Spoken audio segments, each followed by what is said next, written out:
Oi, meu Brasil! Gente, ainda falando de Outubro Rosa, com esses episódios especiais pensando em vocês, eu quero fazer uma pergunta. Vocês sabiam da importância de ter acompanhamento psicológico durante um momento difícil, principalmente quando você recebe um diagnóstico? Você sabia que existem pessoas preparadas para ajudar você e sua família nesse momento? Pensando em tudo isso, eu trouxe uma convidada mais que especial. Então colhem aí que esse episódio vai ser mais que sucesso.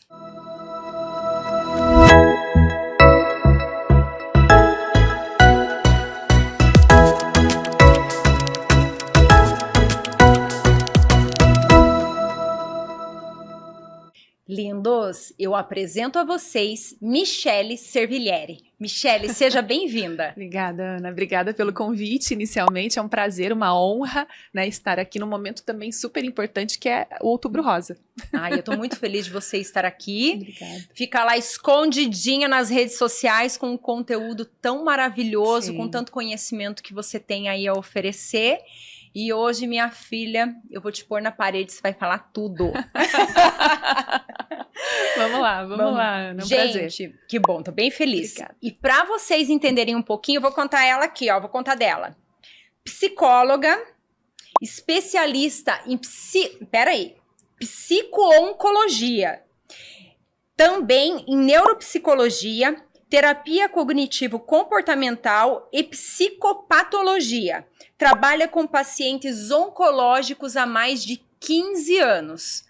Gente, por que desse episódio? Todo mundo ou conhece, ou teve casos na família, alguém conhece alguém que teve um diagnóstico como esse, que é um diagnóstico tão difícil, né? Com certeza, Ana. Inicialmente tem aquele estigma, sempre Sim. teve, né? Hoje em dia, a gente precisa, principalmente a parte ali do meu trabalho, é desmistificar um pouco esse estigma do câncer, o que está por trás do câncer.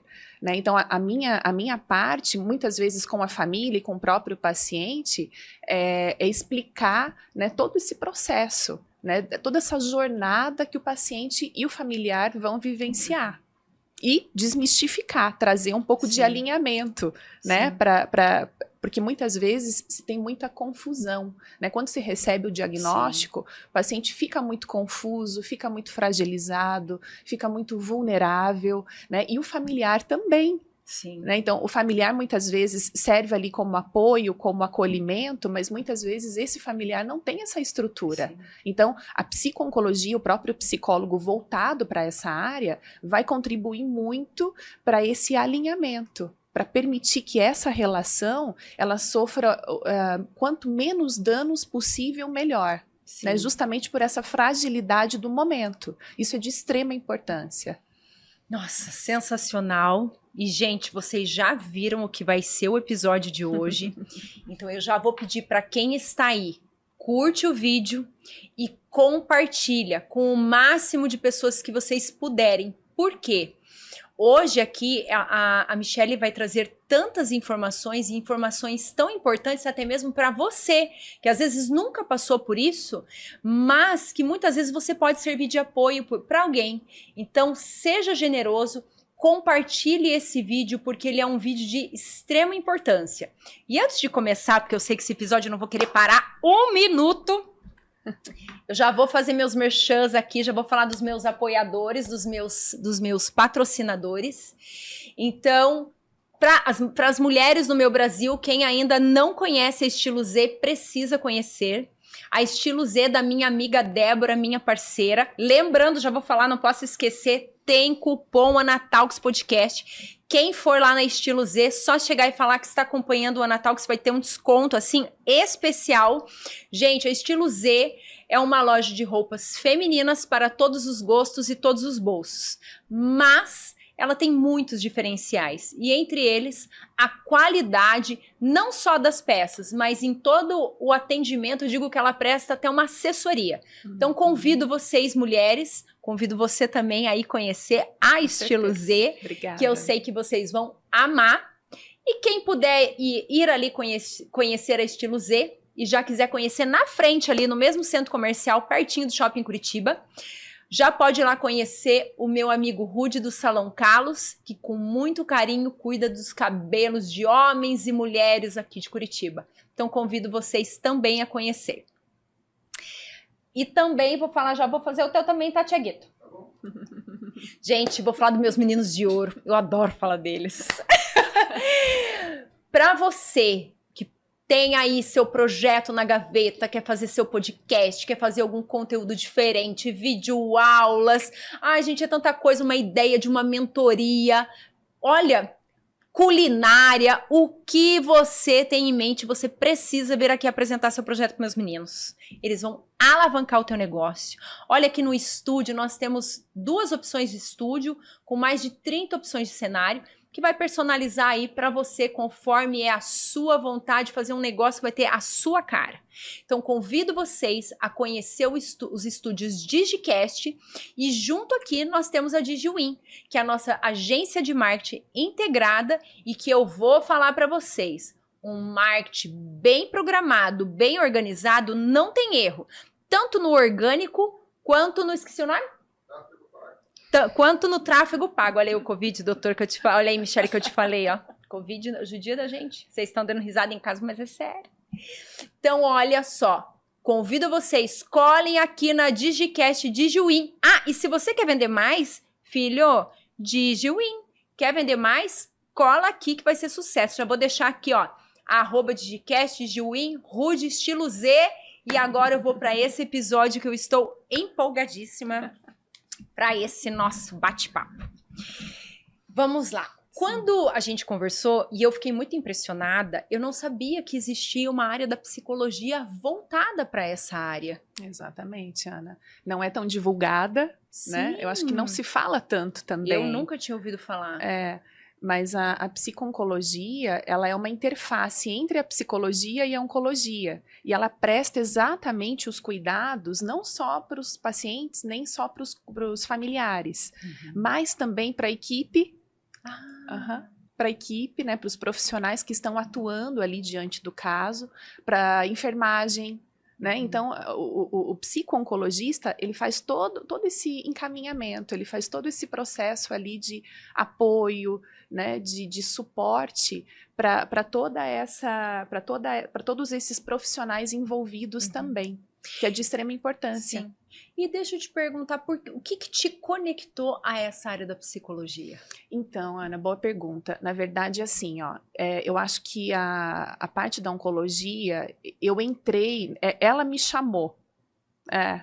Eu não fiz uma escolha, né? Então eu me formei em 2006, então tem mais de, acho que 18 anos, né, que eu tô formada, e eu fiz um estágio no Erasto, né, fiz um pequeno estágio, fiz estágio em várias áreas da psicologia, mas não teve, talvez uma área, pensando agora aqui, que eu talvez sempre pensei em atuar, foi a parte clínica, tanto que eu atuei por muito tempo, eu sempre fiz oncologia e o consultório, né, a parte clínica, muito aliado, né, os dois sempre muito bem alinhados. E aí surgiu uma oportunidade de entrar para a parte oncológica, mas eu fui escolhida, né? Me escolheram. Então falaram, Michele, você gostaria, eu tô montando aqui uma clínica em Curitiba, né? Você gostaria de participar desse trabalho? E aí foi onde tudo começou. Então tem mais de 15 anos, né, que eu tô à frente aí de todo esse processo da oncologia, né? Não é pouco. Então comecei na rádio. Comecei com pacientes de radioterapia, não foi nem na químio, né? Comecei primeiro, a minha base foi na radioterapia, atendia ali, fazia algumas avaliações psicológicas com esses pacientes, e aí depois mais ou menos ali de uns 7, 8 anos, eu fui para quimioterapia. Sim. E eu quero perguntar para você, né? Toda essa conexão não foi à toa, né? Não. Como que funciona, por exemplo, dentro da clínica? Já automaticamente, porque vocês têm toda uma equipe ali. Sim. Automaticamente, quando tem o diagnóstico, já se conectam a todos. Então, por exemplo, teve o diagnóstico, então já oriento você a ter esse acompanhamento psicológico. Seria mais ou menos assim? Então funciona assim, onde eu trabalho não é um hospital, né?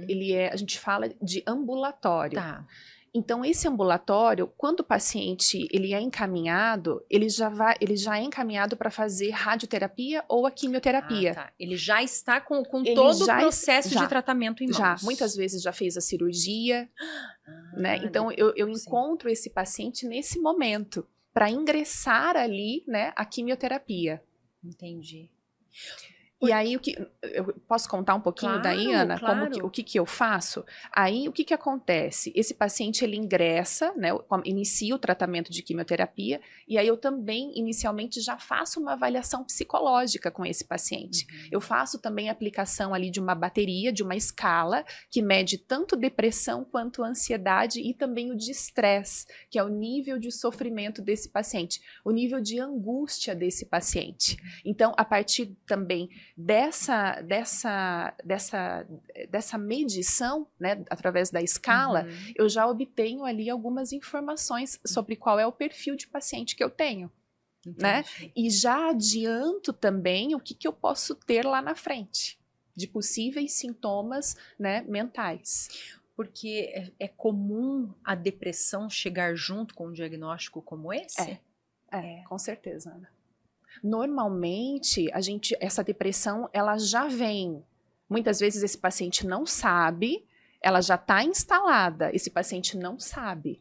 Então, muitas vezes também eu ali já adianto para esse paciente que ele pode sim ter traços ou até mesmo o próprio diagnóstico da depressão. Sim. Tá? Mas hoje em dia tem estudos que cada vez mais estão apontando, Ana, nesse aspecto de que o câncer pode favorecer sim o surgimento da depressão. Meu Deus. Porque daí já tem um diagnóstico tão difícil, né? Exatamente. E assim, durante todo esse teu tempo clínico, com tantos casos que você vem acompanhando, você acredita que o fato da pessoa ser uma pessoa positiva, ter uma mente boa, porque eu não sei se a gente consegue dosar, por exemplo, como um recebe diagnóstico e como o outro, dosar a dor, né? Mas o fato de uma pessoa ter uma cabeça melhor, existe algumas coisas que você acredita que são fundamentais para que ela venha a ter uma boa recuperação ou até mesmo, né, esse processo de todo o tratamento ser um pouco mais leve? Sim, Ana. Eu acredito muito que o autoconhecimento, ele salva. Né? Uma pessoa que se conhece, ela tem muito mais recursos emocionais, para poder lidar com a situação e com toda a jornada, porque é uma jornada, é um processo, não vai acabar do dia para a noite. Então você precisa realmente ter recursos mentais, emocionais, para conseguir driblar algumas situações. E eu vejo realmente que se você não tem essa saúde mental muito mais ali estabilizada, você pode ter complicações ao longo do tratamento, tanto com sintomas, não só sintomas, mas muitas vezes na própria comunicação. No sentido assim, de perguntar para os médicos, puxa, o que está acontecendo comigo? Ser mais ativo, mais proativo no tratamento, sabe, Ana? Uma proatividade, não uma passividade. Porque a pessoa, quando recebe o diagnóstico, eu acredito que ela se retrai. Com certeza. Com certeza. É uma tendência. E tinha que ser ao contrário, então, não ter medo de perguntar. Isso, Ana. Aí a gente fala muito dessa busca de informação. E isso minimiza muito até o próprio fator ansiedade. Porque se você detém ali de algumas informações, que eu vejo que muitas vezes alguns pacientes vão para esse lado, né, de prostração e acabam não tirando suas próprias dúvidas por medo. Né? Mas quanto mais você consegue enfrentar, melhora o teu entendimento sobre a doença. Né? E eu vejo que alguns pacientes acabam caminhando para esse lado, Ana. Medo de perguntar e ter uma resposta. Isso, Ana. E aí que entra também a psico-oncologia, né? No sentido de nortear, de alinhar também esse né, a mente desse paciente para ir ao encontro dessas informações. Sim. Isso é extremamente revelador, é extremamente importante para o tratamento. Em suma, a comunicação em si. E essa comunicação, ela é importante do paciente, o médico para o paciente vai ter, né? Mas do paciente para o médico, e como que funciona a família nesse momento? Então, Ana, existem vários tipos, vários perfis de família. Existem famílias que já vêm de uma disfuncionalidade, o que nesse momento acaba acarretando maiores dificuldades, maiores dores. Né, tanto para o paciente quanto para a própria família. Eu já presenciei discussões, né, de familiares, enquanto o paciente fazia quimioterapia, discussões no leito, né, o paciente recebendo a quimio, o próprio familiar dizendo o que o paciente tinha que fazer, dizendo como ele tinha que agir, né, tamanha fragilidade ali do paciente. Sim. Mas é importante a gente compreender que nesse momento a gente precisa também dar dignidade para esse paciente. Sim. Ele tem voz, né? Então a psico-oncologia vai entrar também aí. Você vê quantas áreas, quantas interfaces mesmo, né? O psicólogo entra, o psicólogo, né, voltado para essa área da oncologia, sim, no sentido de ir facilitando esse meio. Então, sim, isso existe, Ana, né? De alguns familiares vem com essa disfuncionalidade, isso já vem, né? E o psicólogo precisa atuar, até para poder dar voz para esse paciente, né? Sim. Até para que o paciente também permita e compreenda que é importante ele falar, o que ele continua se apropriando da própria vida. Se apropriando da própria... Ele continua sendo o dono da vida dele. Ele sim, tem o protagonista. Ele tem autonomia ainda para... Só que eu acredito assim que muitas vezes pode ser uma proteção tão grande da família em volta que acaba tirando a autonomia da pessoa. Com certeza, Ana. Com certeza. É isso? Com certeza. E aí a pessoa já está frágil, vulnerável, retraída, e ao invés de poder trazer um mínimo de ajuda, acaba machucando e ferindo ainda mais. Isso, Ana. E aí se coloca, muitas vezes, quando fala em câncer, coloca também automaticamente essa pessoa em um nível de fragilidade e de vulnerabilidade perante a família, né?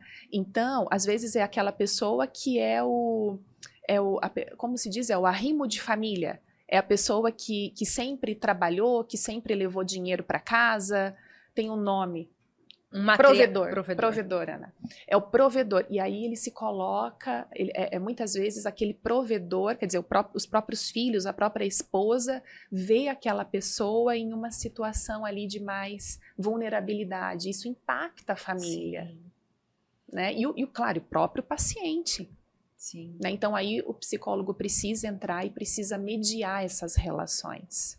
Né? Claro, sim, Ana, como existem famílias que são extremamente fáceis, dóceis, né? Educadas, né? E que muitas vezes também estão muito mais permissivas para essa psicoeducação. Eu falo muito isso, da psicoeducação, né? Tanto para os pacientes quanto também para os familiares. Existe uma educação que precisa ser passada nesse âmbito, né?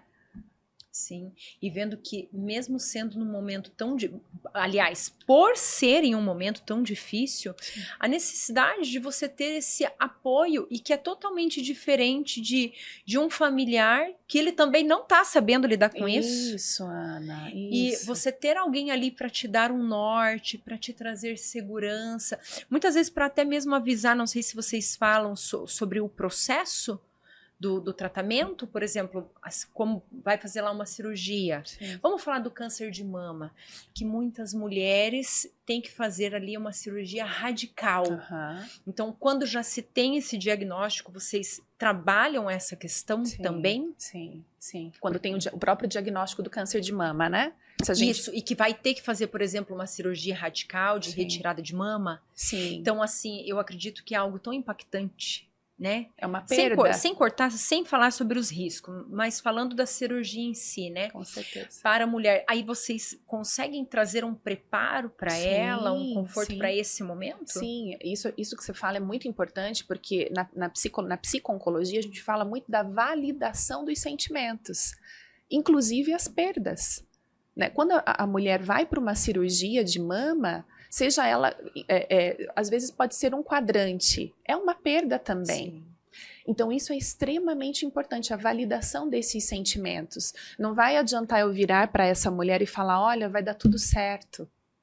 Então o meu trabalho ali como psicóloga vai muito além. Eu preciso validar esse sentimento antes dela. Eu preciso ter uma escuta ativa para essa mulher, para entender o pensamento dela, para entender a dor dela, até para que eu consiga trabalhar dentro disso, para facilitar até o próprio entendimento dela. Então, o psicólogo entra aí, sabe, Ana? É entendendo e validando a dor, eu crio um vínculo maior com essa paciente e ela vai me entregando. Sim. Né? Através desse vínculo, ela vai me entregando e depois eu revelo isso para ela de alguma forma. Entendi. Então, é um trabalho muito... o psicólogo é um facilitador mesmo desse entendimento, sabe, Ana? Que às vezes a pessoa tá ali perdida, confusa. Sim. Não, e com certeza, né, fica. Então, inicialmente, eu preciso validar essa perda e não dizer, não vai adiantar de nada se eu falar, olha, tá tudo bem, vai ficar tudo bem. Isso são palavras ao vento. Quando você tem um embasamento, né, eu entendi o que você quis dizer. Eu como psicóloga. Sim. Né? Sim, como psicóloga. Eu entendi. Então, isso não tem nenhum impacto, ela não vai me entregar nada se eu for por esse caminho, de que vai ficar tudo bem. Ela tem que entender que você está entendendo, Isso, que você... Eu entendi. Ana. E é tão bom. E é validando a perda, é ouvindo essa perda. Eu entro em contato com essa dor, quer dizer, cada vez mais ela vai me trazer mais sobre essas perdas. Olha que incrível isso. Porque muitas vezes quando fala em câncer, ninguém quer ouvir. Você exclui. Muitas vezes quando a gente fala vai ficar tudo bem, já é uma negação nossa, do próprio familiar, Ana. Eu entendi. Então o paciente muitas vezes traz o quê para mim? Michele, ninguém me ouve. Olha onde vai, olha já a dor desse paciente, ninguém me ouve. Eu atendi até uma paciente semana passada que trouxe exatamente esse ponto, ninguém me ouve. Ninguém quer entender a minha dor, todos querem que eu diga que está tudo bem.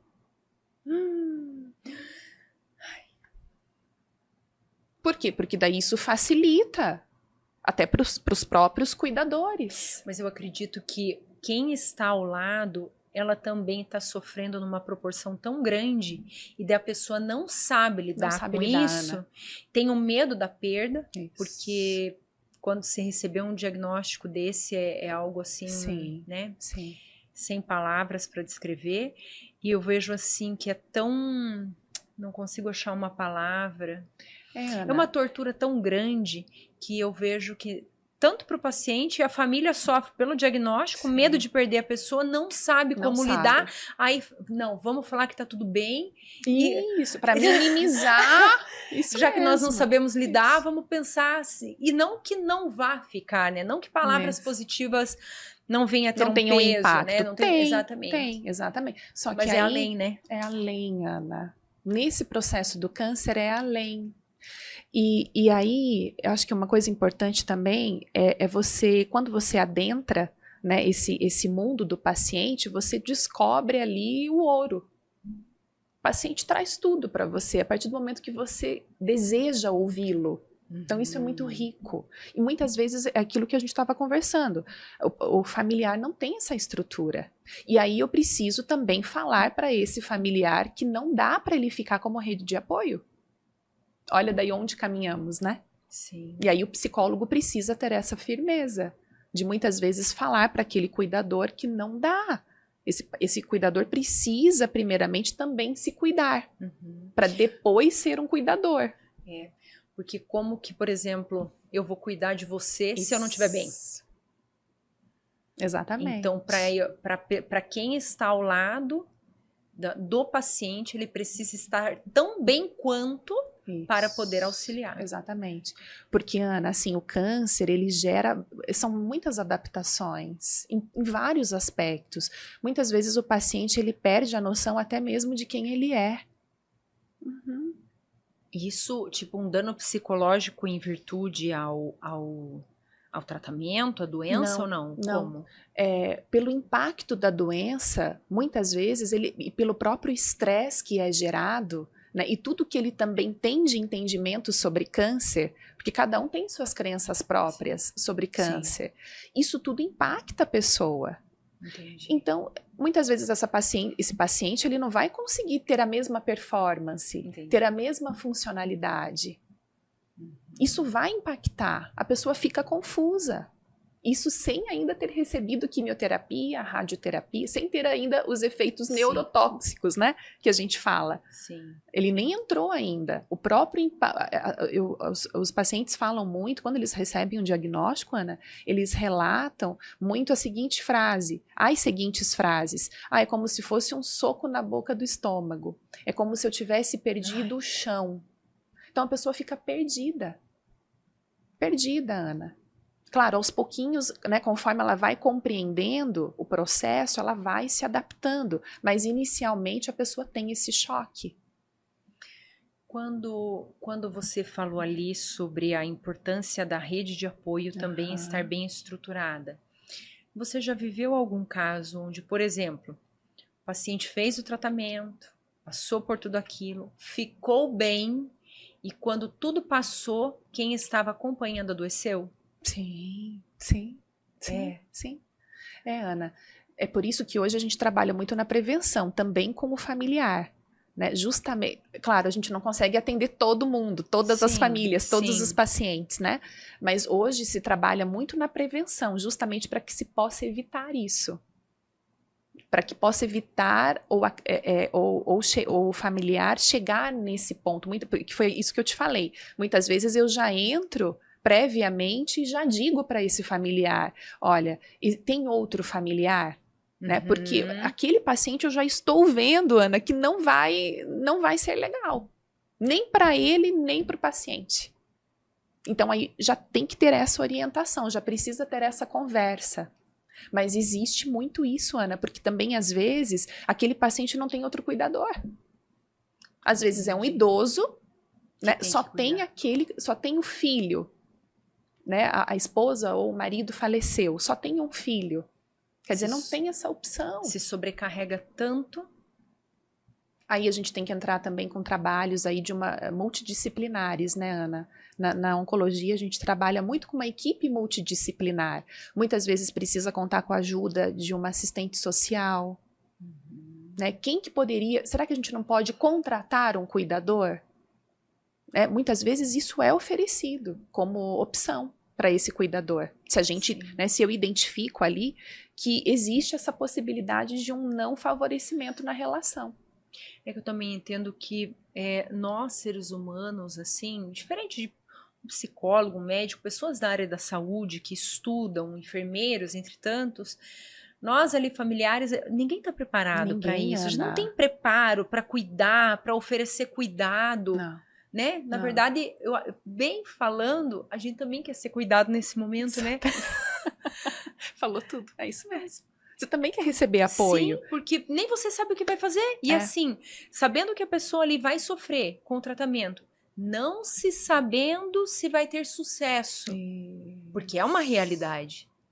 Uma triste realidade, claro, né? Que é. Então a pessoa também quer ser acalentada, quer ser acolhida.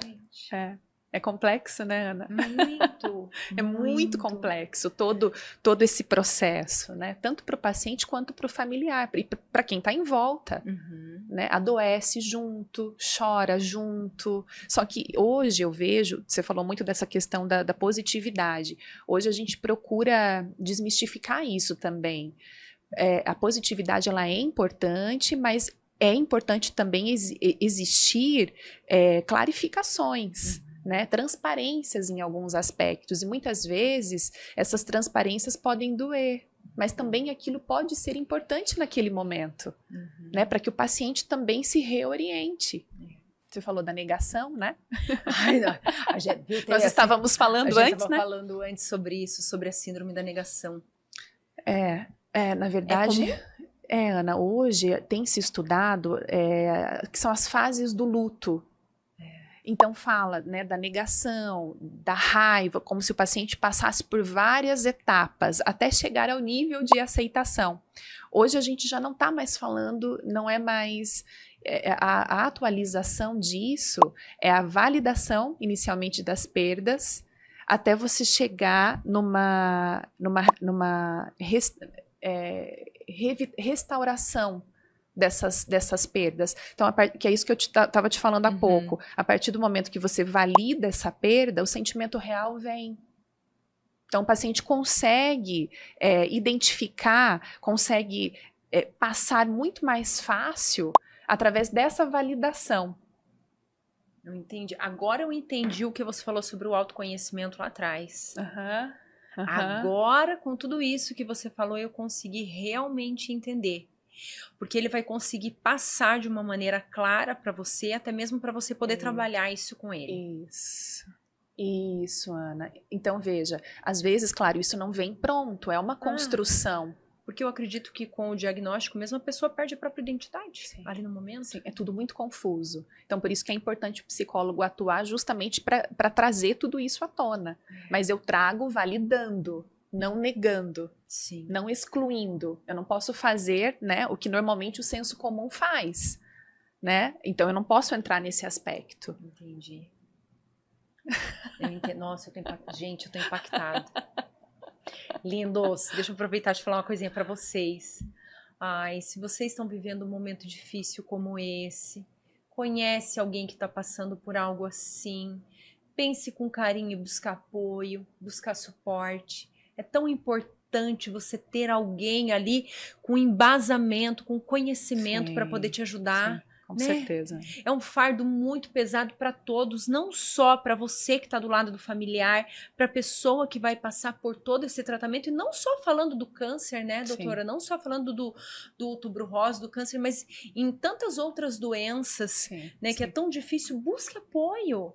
Busque apoio de pessoas que vão poder te ajudar para você também poder ajudar, né? Exatamente, Ana, exatamente. E aí a gente, talvez você me pergunte, né, mais para frente, mas eu já quero adiantar um pouco isso. E dentro de todo esse aspecto do diagnóstico do câncer em si, tem toda a questão voltada aí para a ansiedade, né? Como que esse paciente também,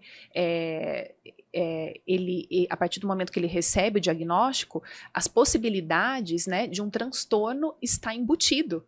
Transtorno psiquiátrico, transtorno mental, que seria uma ansiedade, um transtorno de humor, né? O paciente ele pode vir também com essa bagagem. E o quanto também isso pode afetar o tratamento.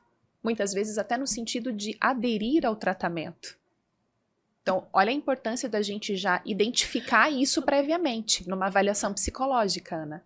Porque existem pessoas que no momento assim, ela tá tão desesperada que ela não quer fazer o tratamento? Isso. Se isso acontece, muitas vezes, a gente precisa filtrar, procurar entender se é um comportamento daquele momento, o que faz sentido, o que não me é não é algo que seja não é algo que seja que a gente não levaria em conta, sabe, Ana? É um comportamento que é real. Claro, a partir do momento que você recebe um diagnóstico, você entra num desespero muito grande. Mas a gente precisa ver até onde esse comportamento ele se dá. Porque eu entendo que realmente... Para não ser o patológico, né? Eu entendi, porque eu entendo também que o medo é tão grande porque todos sabem que é um tratamento agressivo, né? Isso seria um medo, um medo mesmo, um pânico de passar por tudo aquilo? Pode, Ana. Pode. Às vezes o paciente ele pode já vir também com uma crise de pânico instalada, ele já tinha crises antes... E agora também com o diagnóstico, aí a gente entra nos transtornos psiquiátricos. Que aí nesse âmbito do câncer, pode, se não tiver um acompanhamento aí mais próximo, isso pode dificultar a adesão ao tratamento, né? A própria quimioterapia, a radioterapia. Meu pai, que difícil, hein? Que difícil. Desafiador, né, Ana? Muito desafiador. Muito desafiador. E agora falando do pós-tratamento. Sim. Muitas pessoas, depois de um tratamento bem rigoroso, e ainda mesmo, tipo, acabou o tratamento, ainda tem os danos da parte medicamentosa, ou até mesmo da própria doença. Como que é esse pós? Ana, tem essa questão da neurotoxicidade, né? O que isso significa? Tem um fenômeno que se chama chemobrain. Quando os pacientes passam pelo tratamento da quimioterapia, Pode acontecer desse paciente ter perda de memória, pode acontecer desse paciente ter um humor mais oscilante, pode acontecer desse paciente ficar um pouco mais desatento, justamente por esse efeito das drogas, da quimioterapia no cérebro. Tá? Afeta a memória. Pode afetar. Mas esses danos, eles vêm acumulativos. Não, imediatamente após, ou ele pode vir acontecendo no decorrer do tempo? Ao longo do tratamento, porque é um efeito acumulativo das drogas. Então, não é na primeira sessão de quimioterapia, né? Ao longo do processo, isso vai acontecendo. E pós-tratamento, isso perdura. Meu Deus. Né? Aí a gente fala dessas alterações cognitivas. E esse chemobrain.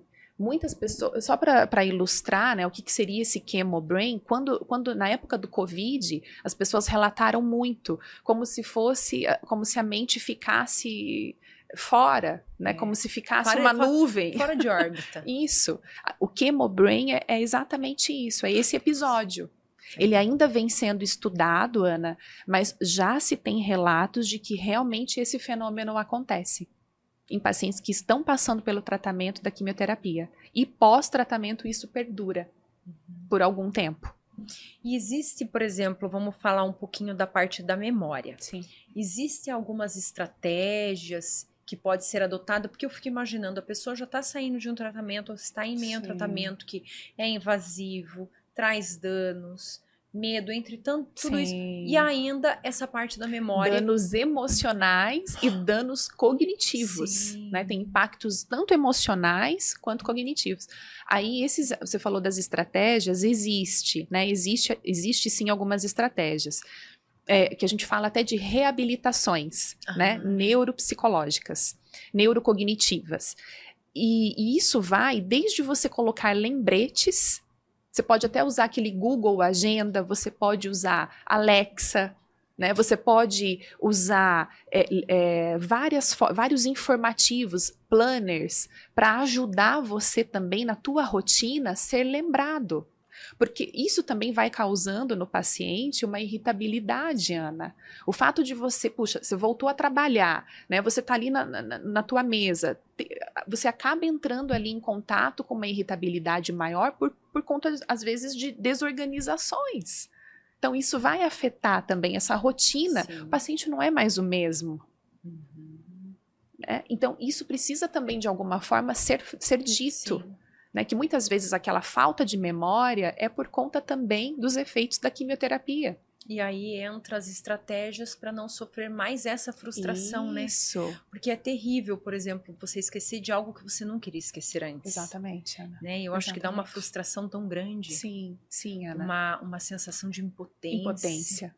De inutilidade, né, de ter que contar com os outros. Inutilidade, Ana. E o paciente ele já tem um sentimento de que ele não quer incomodar.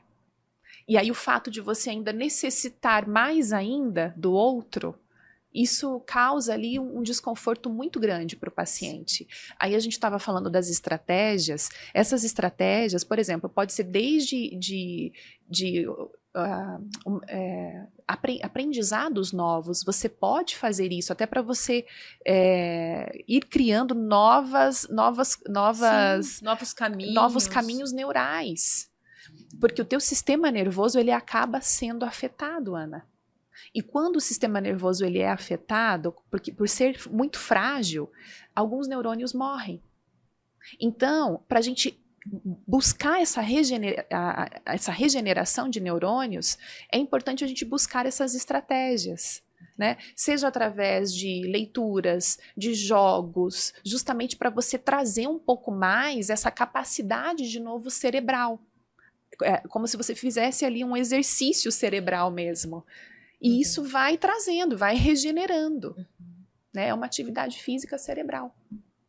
A atividade física, já que você falou atividade física, né?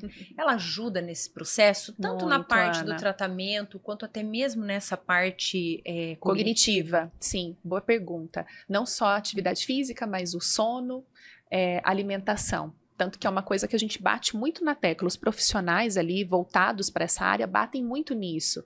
Voltando isso um pouco para a minha área, tanto o sono, por exemplo, a atividade física, vai ajudar na reparação, na reorganização da memória. Olha a importância. O sono vai atuar no armazenamento dessa memória. Então, olha onde a gente caminha. Por isso que a gente fala muito. Não é só para ficar ali com uma melhor performance, uma melhor funcionalidade. Claro, vai ajudar e minimiza sintomas. Mas vai atuar também na parte cognitiva, Ana. Nossa. Tanto a parte do sono quanto a parte da atividade física. E a alimentação, né, uma alimentação saudável, nem se fala, né, da importância. Você também tinha falado na alteração de humor? Até então nisso vai acabar ajudando. Com certeza. Como Ana, que é essa alteração de humor durante o tratamento ou pós o tratamento? então, Ana, essa alteração de humor depende muito desse aspecto. O que o paciente está apresentando? Por exemplo, se a gente começa a entender que esse paciente tem um perfil mais depressivo, pode caminhar mais para um perfil deprimido, né? Para um perfil mais prostrado. Para um perfil, às vezes, muito mais vitimista, né? Para um perfil muito mais passivo, né? Onde esse paciente ele vai buscar aliados para essa condição. Aliados no sentido assim, puxa, olha como que eu tô... É um paciente muito mais cansativo, no sentido de cuidado, sabe, Ana? Ele vai demandar muito mais. Então, se a gente percebe que o paciente está indo mais para essa linha deprimida, o humor ele acaba ficando mais dentro desse espectro, né? Digamos. Se o paciente ele é mais ansioso, eu trabalho muito, Ana, com a informação, né? Atuar no seguinte sentido, de falar para que esse paciente busque mais informações. É uma maneira de driblar um pouco essa ansiedade. Muitas vezes essa ansiedade é porque a pessoa quer controlar o futuro, quer controlar coisas que não são controláveis. Né? Então, nesse âmbito ali do processo do câncer, é importante ele buscar, ele suprir ali a necessidade do controle, buscando informações. Mas também buscando informações com quem tem. Não é no Google. Exatamente, porque senão vai lá no Google, bate não, lá, Ana. sai o relatório do muito inferno, comum. sai o relatório do inferno, Isso, e a Ana. pessoa já tá ruim, ela ainda piora. Tem que Isso. ser, não que não exista, né? Mas sim, Ana, isso tem que ser orientado também, né? Porque é muito comum você acaba ali adentrando esse mundo do Google, né? Não tem a ver com a tua história, com o teu tipo de tumor. O Google é muito bom, mas nesse momento, Ana, doutor Google funciona. não ajuda, não. Não funciona. Só se for o Google Lembretes. Boa. Aí sim, né? Aí sim. É porque a pessoa já está num estado fragilizado. Quando ela vai fazer uma pesquisa dessa, que, como você falou, não é relacionado diretamente à parte clínica dela. Isso. Nossa, isso. a pessoa decai de vez. Exatamente. Então, por isso que eu sempre oriento para esse paciente, busca informação direto com o teu médico, porque às vezes o paciente entra nessa condição, Ana, de ficar muito prostrado e não pergunta. E às vezes a própria condição do paciente nem é aquela que ele está imaginando que é. Então, olha a importância da informação. E muitas vezes o médico vai dizer aquilo também que ele acha que é importante. Então, é importante que esse paciente tire as suas dúvidas, busque esse confronto positivo, né? Sim. Para se atualizar a respeito do próprio quadro. Sim. E então, o que a gente estava falando ali sobre a rede de apoio. Sim. A rede de apoio para um paciente, ela é tão importante quanto até mesmo um corpo clínico para cuidar. Muito mais importante muitas vezes, Ana, porque ela vai trazer essa base para o paciente. Tanto que eu até falei que muitas vezes, eu falei acho que para você aqui no particular, a rede de apoio hoje é considerada um atenuador de uma depressão. Olha a importância que existe, né, nessa rede de apoio. E aí, claro, se essa rede de apoio for disfuncional, existe também um trabalho que pode ser feito, né, com toda a equipe para permitir que essa rede de apoio também possa ser mais funcional para esse paciente. Mas é de extrema importância. E aí, Ana, até só orientando aqui também, que muitas vezes o paciente acredita que a rede de apoio não é importante, que ele quer viver esse momento sozinho. Por proteção? Por proteção, por medo, por não querer incomodar. Tem muito esse aspecto, né? De não querer incomodar. Eu não quero ser... Um atrapalho. Isso. Eu não quero servir de muleta, né? Não quero que sintam pena de mim. Isso. Você já teve alguma situação a qual, por exemplo, o paciente falou que ele não queria que contasse para ninguém? Já. Bem pontuado. E a gente fala até cerco de silêncio. Às vezes o familiar entra no consultório e já fala, já dá nota para mim. Diz assim, Michele, não fala nada. Cerrando os dentes. Não fala nada. Exatamente. Porque ele não tem condições, ele não vai dar conta. Olha que perigo isso, Ana. E até, a gente nem ia falar disso, mas eu vou entrar um pouco, que é a parte pediátrica. Se até para uma criança a gente orienta os pais que conte, pensa para um adulto. Sim. É de direito desse paciente saber. Do familiar saber. Então aí entra a psicoeducação, Ana. Até para um pai, muitas vezes ali uma criança, né, tá passando também por esse processo oncológico, os pais precisam ser orientados, porque muitas vezes os pais querem fazer o quê? Esconder. Não tem como esconder, Ana. De alguma forma, isso precisa ser passado para a criança. Ludicamente, mas precisa ser passado. Mas eu acredito que essa pessoa que muitas vezes quer proteger, porque não vai aguentar, ela deve mostrar uma superação e uma força que até quem está do lado, acho que acaba se assustando. Exatamente, eu acho Ana. Exatamente. eu consigo... Contraria, né? Exatamente, eu consigo imaginar que é algo mais ou menos assim. Você quer tanto proteger, porque é frágil, porque não vai dar conta, de repente aparece um leão ali. Isso, Ana. A gente não pode subjugar, né? Ou acreditar que o outro não vai dar conta por ele. Não. Né? Por isso que é muito importante a gente trazer as situações reais. O outro dá conta. Da forma dele, mas ele dá. Não da forma como eu gostaria, né? É da forma como o outro dá conta. É porque, na verdade, a preocupação é essa, né? Isso. Às vezes você até sabe que a pessoa vai aguentar, mas ela não vai fazer do meu jeito, como eu quero. Ana, isso. Não vai falar o que eu quero ouvir. Isso, exatamente. Teve até uma situação recentemente que a gente passou lá onde eu trabalho, da mãe de um paciente novo, porque hoje em dia a gente tem muitos casos de pessoas novas, né, Ana, infelizmente, e é um jovem, né, ele tem aí seus 25, 26 anos, e a mãe desse paciente desmaiou. Não acredito. Porque esse paciente teve uma recidiva da doença. Com 20? Muito novo. E a mãe não deu conta ali, desmaiou, teve um pico de pressão e desmaiou. E aí depois eu conversando com esse paciente, ele falou, eu não quero que ela saiba mais nada do meu tratamento. Ela não dá conta. Quer dizer, o paciente extremamente enfurecido com a mãe, né? E aí você tem que fazer toda essa mediação, sabe, Ana? Tanto com o paciente quanto com a mãe. Perguntar em que momento da vida que essa mãe está, o que também está acontecendo por trás. Quer dizer, tinha toda uma dinâmica também por trás do que estava acontecendo ali com a mãe. Nunca é uma coisa só, né? Nunca é uma coisa só. A mesma coisa com ele, né? Então, você precisa estar sempre ali servindo de base para poder fazer essa integração, de alguma maneira. E era exatamente o que eu ia te perguntar agora. E quando tem a reincidência da doença? Desafiador também, Ana. Você entende que para algumas pessoas pode ser pior do que a primeira vez? Sim. A segunda, quando a doença volta pela segunda vez, a primeira o paciente me passa um pouco mais de força, né? Claro, é muito difícil ouvir o diagnóstico, mas a pessoa tem mais resiliência em relação à segunda. Então, o segundo diagnóstico, ele abala muito mais que o primeiro, com toda certeza. Tem um abalo muito maior, emocionalmente, para o paciente. No sentido de que a morte pode estar próxima, no sentido de que as reações podem ser agora muito mais intensas por conta da acumulação. Né, pode acontecer isso? Pode. Ou ele acredita? Pode.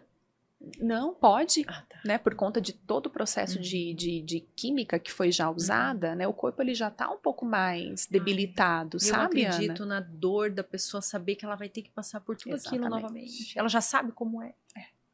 Exatamente. E aí você precisa caminhar caminhar ao lado dessa pessoa, né? Justamente naquilo que eu te falei, da validação das perdas.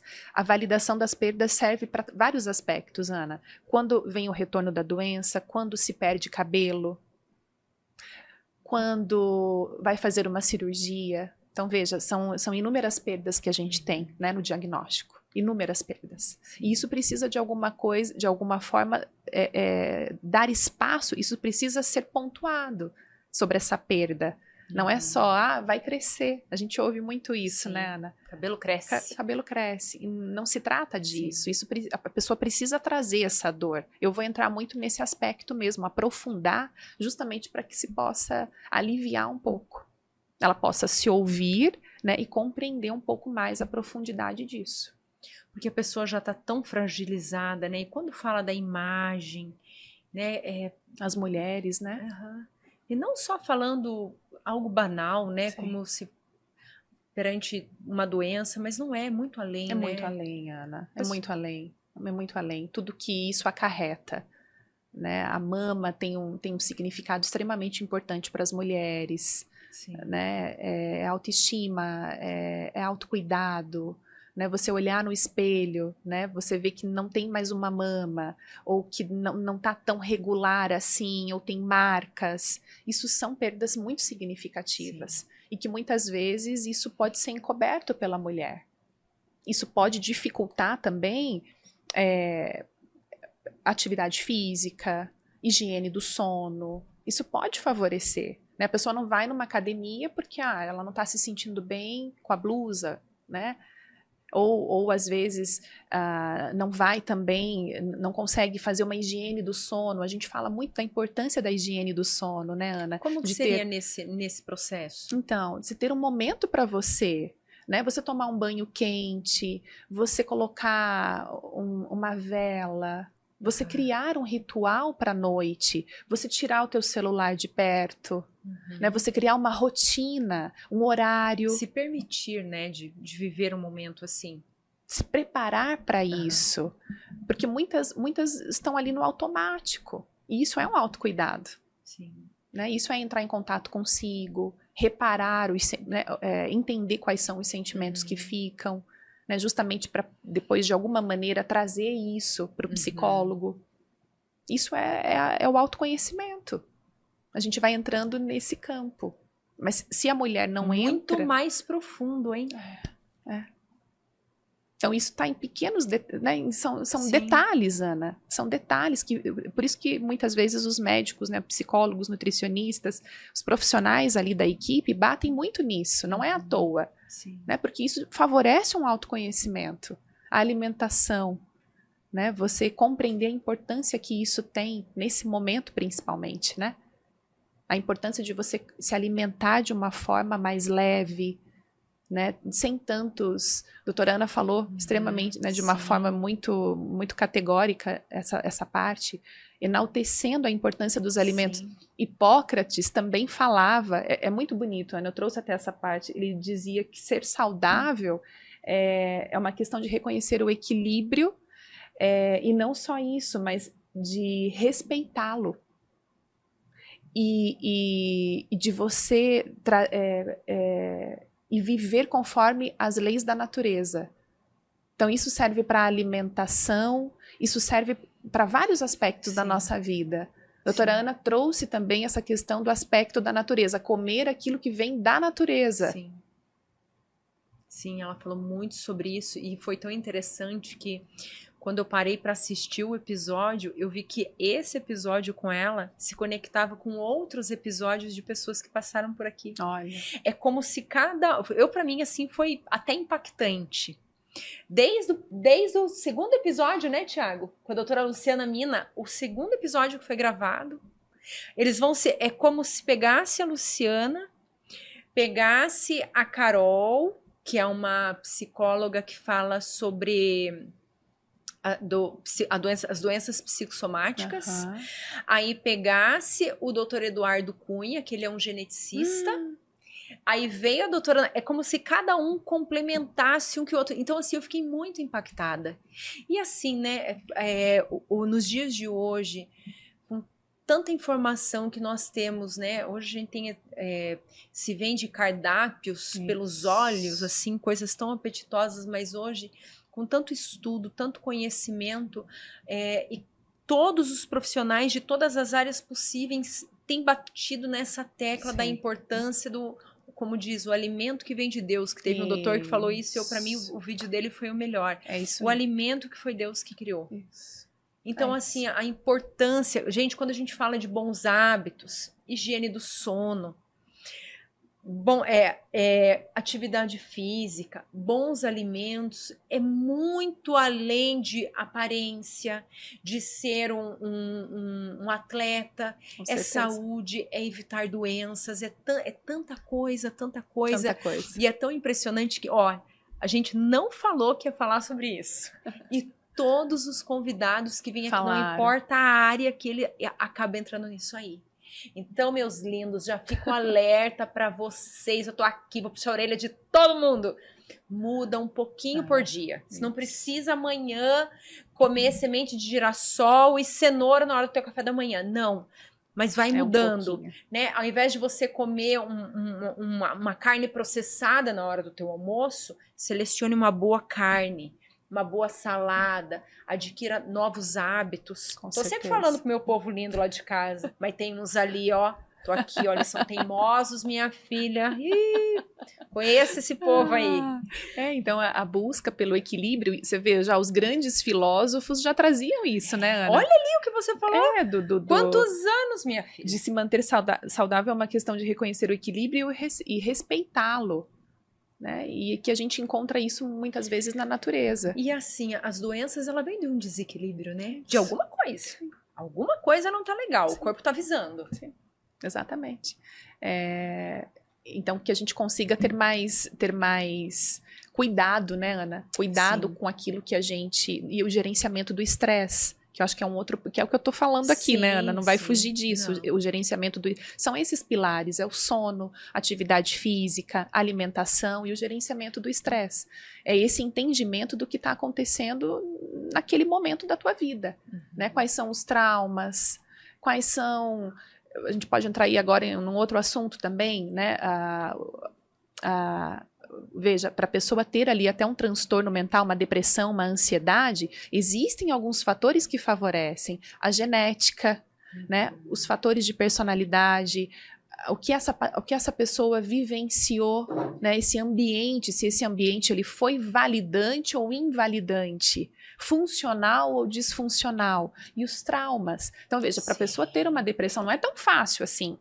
Né? E uma ansiedade, um transtorno de ansiedade não é tão simples. Acordei hoje e acho que não é. E as pessoas falam isso deliberadamente hoje, né? Eu até ouvi hoje, tal pessoa é narcisista, tal pessoa tem TDAH. Não é assim, Ana, não é tão fácil ter um transtorno. Né? Eu diria que a minoria tem um transtorno. Né? Mas hoje em dia todo mundo quer patologizar. Uns aos outros. Todo mundo tem autismo. Né? Então a gente tem que ter muito cuidado, precisa realmente de um diagnóstico, não é assim, né? Todo mundo tem bipolaridade, não é assim, né? Com certeza não. Fico alerta aí para meus lindos lá, gente, fica o alerta. Tem que passar por um profissional para poder fazer um bom diagnóstico. Esse profissional que faz um bom diagnóstico é um psicólogo e um psiquiatra. O psicólogo também pode dar diagnóstico. Tá? Só que daí o profissional precisa ter ali uma formação também específica nisso, que é a parte da psicopatologia, precisa ter um entendimento disso. É que tem aquele ditado que diz que de médico e louco todo mundo tem um pouco, e o povo já tá querendo se auto... Exatamente. Tô de olho. Ai, tô muito feliz por tua participação. Obrigada, Ana. Nossa, tantas coisas ainda que a gente poderia abordar, né? Sim. Você quer deixar um recadinho pro pessoal de casa? Sim. Alguém assim que você sabe que às vezes uma palavra de apoio para quem às vezes não tem muitas condições ou muitos acessos de buscar, né? Mas que eu acredito que às vezes consumindo conteúdos de qualidade, estando rodeado de boas pessoas, ela pode ter muito apoio ainda. Sim, Ana. Acho que hoje as redes sociais, no próprio YouTube, a gente tem muito acesso fácil a vários profissionais. Isso facilita, claro, não o diagnóstico. A gente não pode, a ideia, as pessoas têm se autodiagnosticado. Eu acho que isso é interessante, mas até um certo ponto. Né? É interessante até o ponto que você busque um profissional para finalizar esse processo. Né? Mas eu acredito que, falando um pouco dessa parte do câncer, busque um profissional realmente capacitado. Né? Eu diria um psico-oncologista. Verifique se esse profissional ele tem uma formação na área da oncologia. Importante. Porque a forma de enfrentamento se torna diferente. Sim. É diferenciada, Ana. É isso que eu diria, né, para quem está em casa. Busque realmente um profissional capacitado. A pessoa, né, os profissionais hoje eles precisam buscar melhores especializações justamente para que possa auxiliar os seus pacientes a ter um melhor enfrentamento. Sim.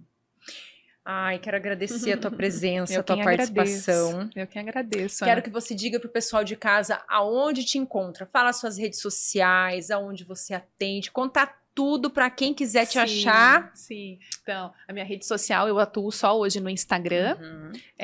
Por enquanto, vamos dizer de passagem, porque você precisa aparecer, filha.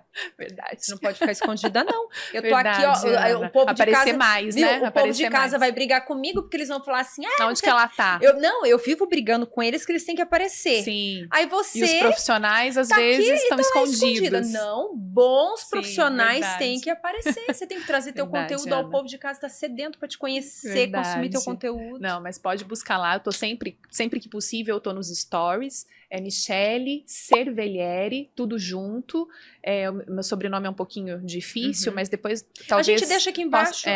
Pode deixar ali embaixo, e me sigam nas redes sociais, eu sempre, na medida do possível, tô sempre trazendo alguns conteúdos, coloco sempre caixinha de perguntas, para quem quer, né, pode fazer qualquer pergunta, eu tô sempre respondendo também. E é isso, Ana, né? Onde eu atendo é na Saldanha Marinho, tá? Eu tenho um consultório ali dentro do Centro de Oncologia, que é o lugar que eu trabalho, com os pacientes oncológicos, e pode me procurar lá. Ai, que bom. Muito obrigado por vir trazer, assim, com tanta leveza você trouxe algo assim que é tão difícil. Sim. Obrigada de coração. Obrigada, Ana, eu que agradeço. E deixa eu dar um recadinho para meus lindos de casa, lindos, e para vocês que muitas vezes estão em casa, receberam um diagnóstico difícil, alguém da tua família recebeu um diagnóstico difícil. Tenha força, tenha fé. Eu sou da bandeira que enquanto a vida há esperança, busque bons conteúdos, tente se alimentar e estar na roda de pessoas boas, que te tragam amor, que te tragam paz. E olha só, busque força, que eu tenho certeza que você vai ser um vencedor. Ai, gente. Obrigada. Eu agradeço a todos vocês que ficaram aqui nos acompanhando até agora. Se você não curtiu o vídeo? Ah, mas você não curtiu o vídeo. Curte o vídeo, compartilha com o máximo de pessoas que vocês puderem, porque esse vídeo vai muito além do Outubro Rosa, gente. Já falei pra vocês, cola aqui no Anatalks que é sucesso. Gente, obrigado pra quem ficou aí, hein?